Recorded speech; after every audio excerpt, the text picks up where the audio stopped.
Welcome to Self-Worth Club, the podcast that empowers you to believe in yourself and your work. Whether you're an aspiring entrepreneur, creative, or simply looking to cultivate greater self-worth, Self-Worth Club is for you.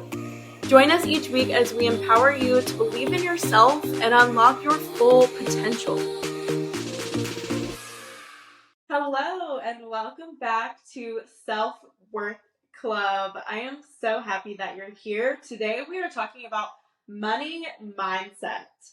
And there are two books that I've read recently that have helped me tremendously with my money mindset. And when I say recently, one of them I've read twice, and the other one is more recent.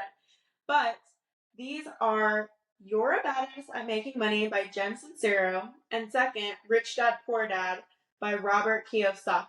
I highly, highly recommend both of these books for anyone, no matter where you're at in your money mindset journey. But today I'm going to talk you through some of the key lessons that I've learned in general about money and the mindset behind it, and then also from the book You're a Badass at Making Money to help you form a better relationship with money yourself and overall make more of it.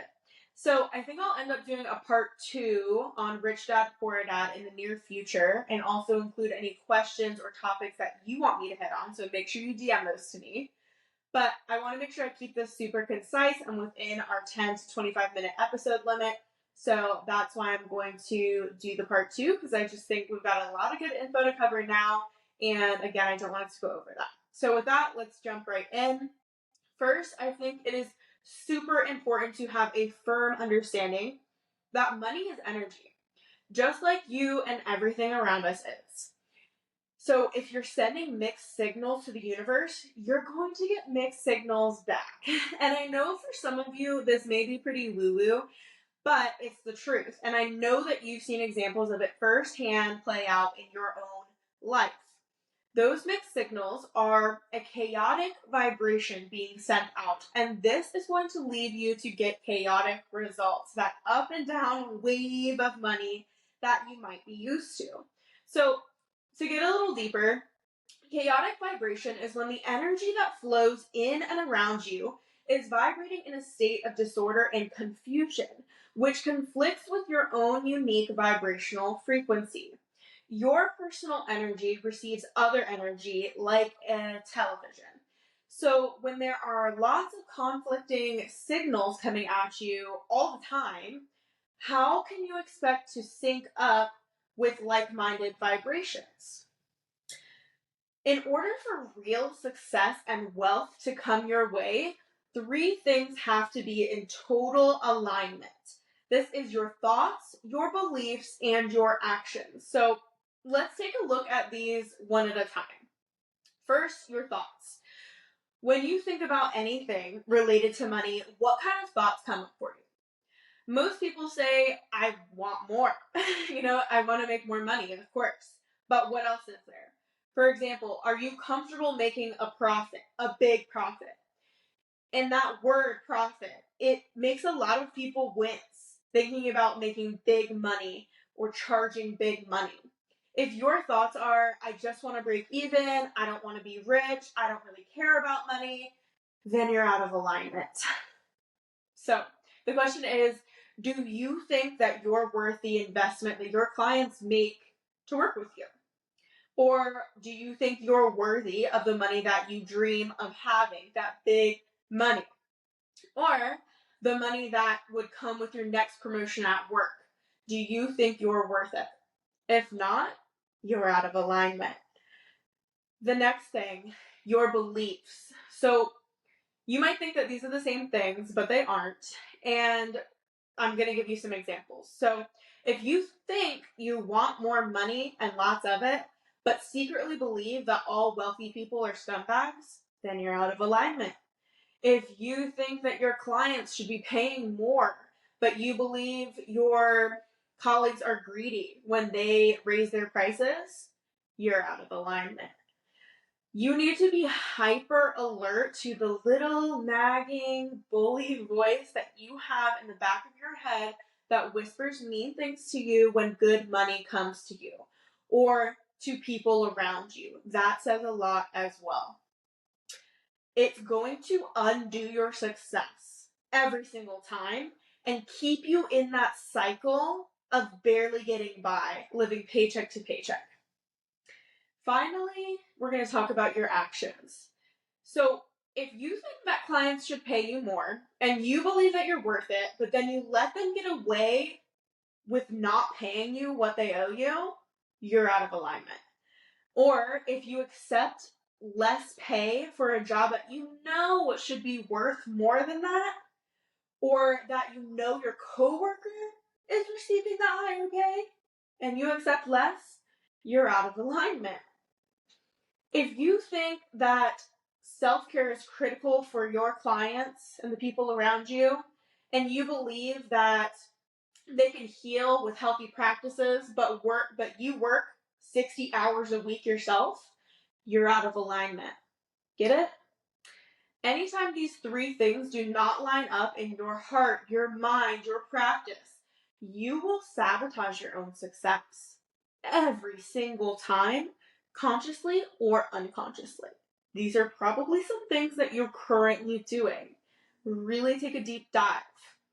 And now I want to give you some absolute gems from the Money Mindset book, You're a Badass at Making Money.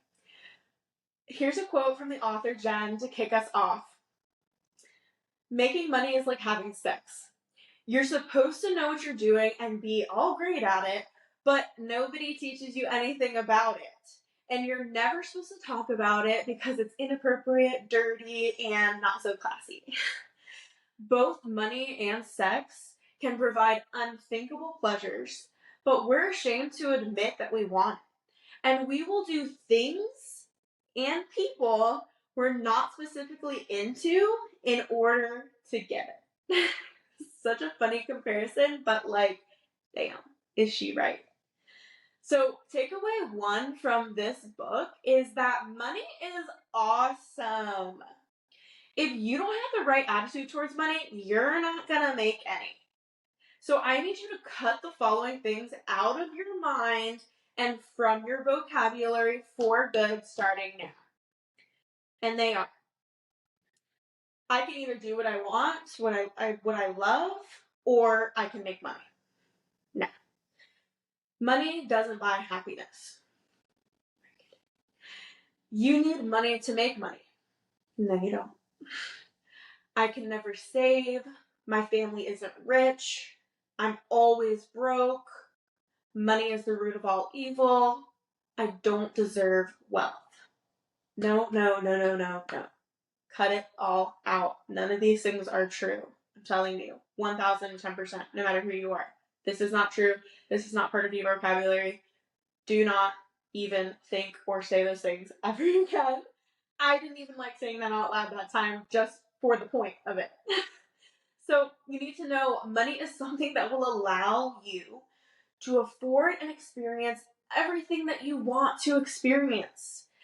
And a lot of people like to point out here, talking about money, that spending time with people you love, having deep and meaningful relationships, doing the things that you love, watching the sunset, making cookies, making babies smile, etc., are what makes you happy. And yeah, of course, that's true, yes. But why is that a part of our conversation with money? It's not an either or situation here. You feel me? Like, you can choose to experience more of everything I just mentioned with money than you can without it. Just let that soak in. And also remember that money can help you help others. That is such a beautiful thing. Like, just think about what could happen if you and 5 of the most helpful, ambitious people you know had money in abundance.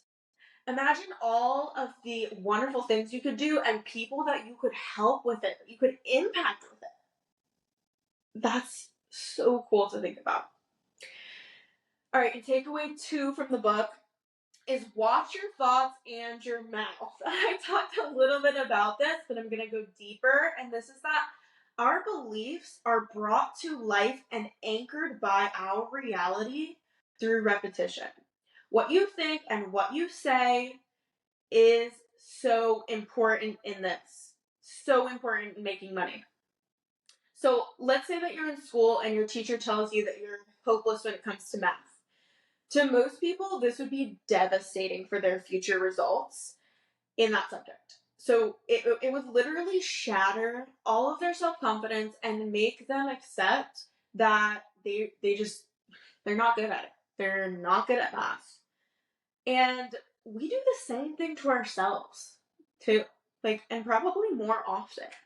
That just like, I'm just not good at it, never been, never will be, or just never figured that thing out, you know? And that's not fair. Like, you cannot do this to yourself. Your external world is a mirror of your internal world.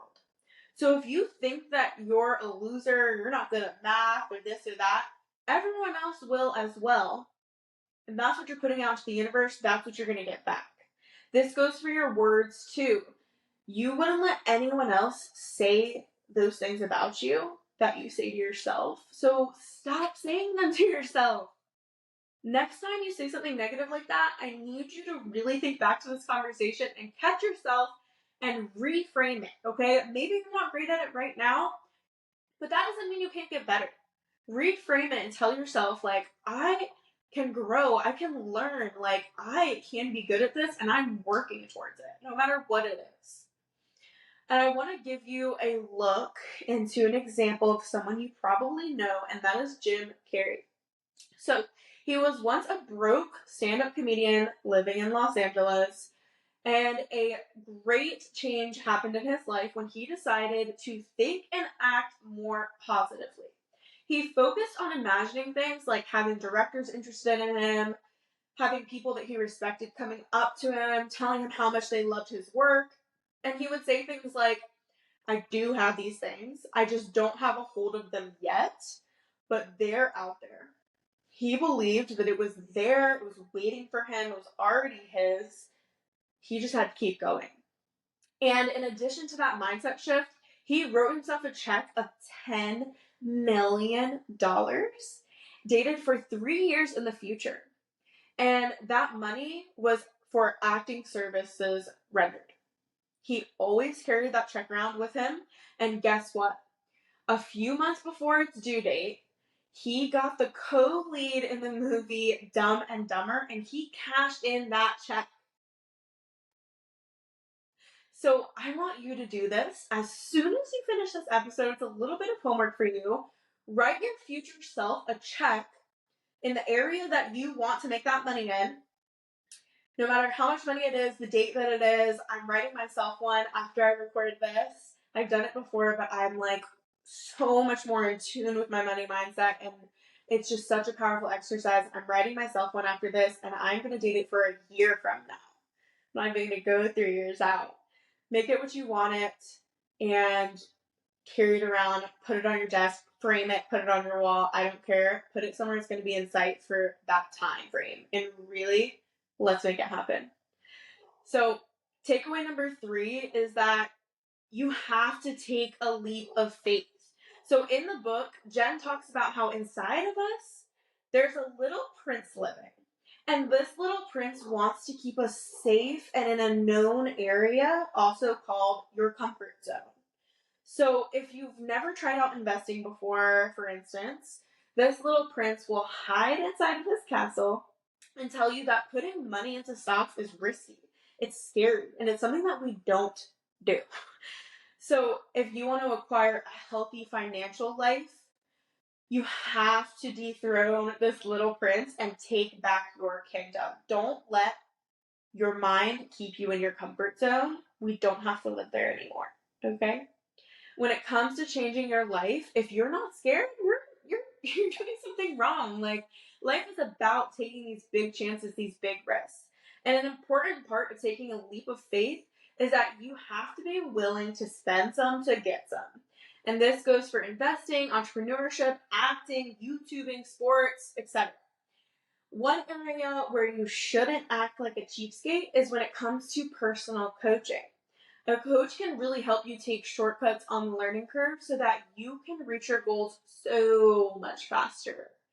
And I want to note that this really is mentioned in the book. I didn't add it in, but I absolutely agree and love that I get to help coach women and help them sort through the chaos and speed up the process of becoming that version of themselves that they dream about, with the life and the career that they long for. It is the most fulfilling thing I've ever done. And I need you to know that you don't have to stay stuck in that loop. If you resonate with my podcast, my teachings, me, my social media, talking to me, and you're wanting to hire a coach to help you get ahead and gain control of your life, reach out to me. I would love to help you and talk about how we can possibly work together. And with that, I have another piece of homework for you. And this is to figure out something terrifying that you can do that will take you one step closer to your goal of getting rich. And don't think too much about it. Just first thing that pops up is going to take that step for you and do it. It'll make you feel like the baddest badass on the planet. All right, and takeaway 4 of 5, we're almost to the end. Takeaway 4 is surround yourself with the right people. Your environment can be a major obstacle on the road to wealth.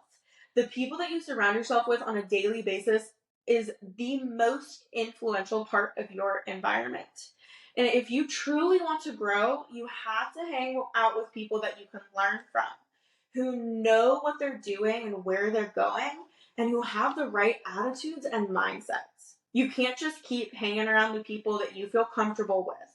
In fact, you might have to cut some people loose if they have the wrong attitudes. And I know that's so sad, but it's like, this is your life. You have to take control of it. Stop waiting around. What are you waiting for? Like, your time is limited here and it's short. So make these changes. If something popped up in your head, if someone popped up in your head that's holding you back, you need to limit that.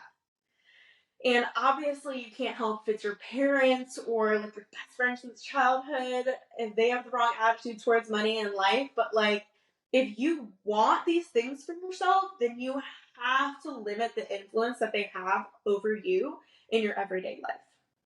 You have to.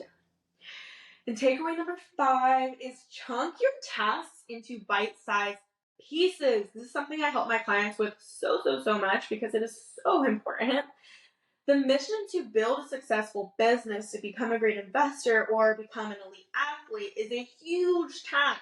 Huge. And this can cause a feeling of hopelessness, like I will never be able to do that, like that's so far away. And really, like, the human mind isn't constructed to focus on such a long-term goal. We realize, right, that becoming like the greatest baseball player of all time is a huge quest, and it might take years and years and years, decades to get there. Decades. And that doesn't create the necessary sense of urgency that you need to get there. If you have all the time in the world to complete something, it's going to take you all the time in the world, right? This is something I talked a lot about in our last episode. So in school, this is referred to as the student's syndrome. If you've ever pushed studying for a test to the last like day or two before your exam, that's it. The solution is to chunk that massive task into bite-sized pieces. So set a deadline for each chunk, and these can be imaginary. It doesn't really matter, but you have to stay true to them no matter what. This is something that I did in college heavily. So I would get a planner at the beginning of the year, and each semester I would go through all of my syllabi for my classes, and I would write out all major papers, projects, tests, all of those dates that they were due or happening. And then I would go back and I would note on the days and weeks before those when I should start an assignment, when I should be halfway through, when I should start studying for the test, what chapters to cover when. And I gave myself a whole blueprint leading up to the deadline instead of just putting the deadline in. And this helped me so much to stay on top of tasks and not let them become too overwhelming.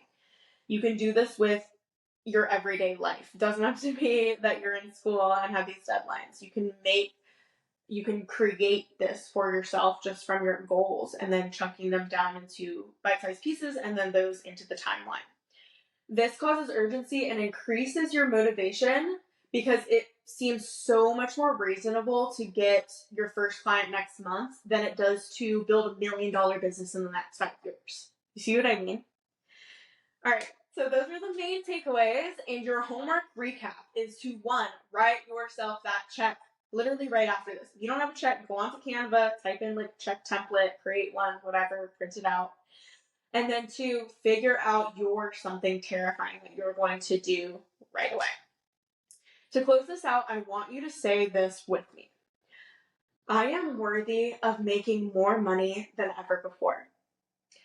It is safe for me to earn more money than anyone else I know. I have everything I need to be successful. I am in control of my financial life. All right.